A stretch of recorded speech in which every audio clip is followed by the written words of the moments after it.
There is an urgent need for mental health first aid for young people.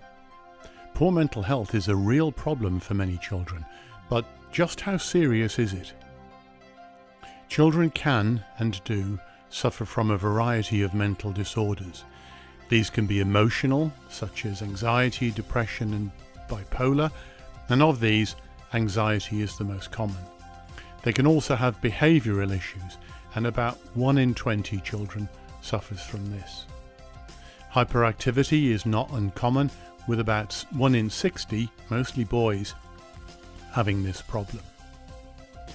There are of course many other problems such as autism, eating disorders, tics and more. It is serious. About 1 in 8 5 to 19-year-olds has at least one mental disorder, and about 1 in 20 has 2 mental disorders.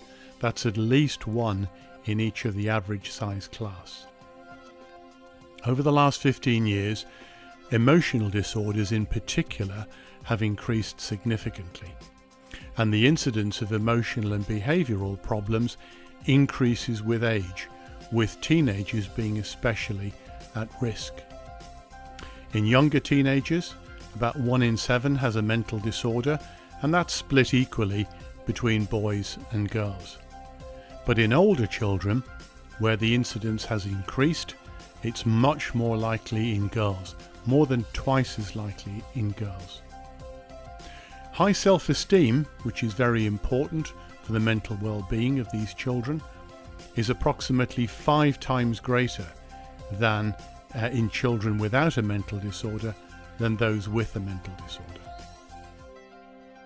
Bullying, which is in many schools, is also linked clearly to mental health. And those who have a mental disorder are twice as likely to be bullied, or indeed to bully others, as those without a mental problem. Serious issues like substance abuse are also much more frequent in those with a mental disorder, and in particular, drug use in younger teenage girls is much, much higher. There are serious consequences of these mental disorders, and about 1 in 10 boys with a mental disorder is excluded from school, and shockingly, in older girls, approximately 1 in 2 has self-harmed or even considered suicide. So clearly there is an urgent need for mental health first aid for young people. The role of schools in promoting mental health is now being recognised, but there are few resources available. We can help. We are Youth Mental Health First, and we provide mental health first aid training for young people.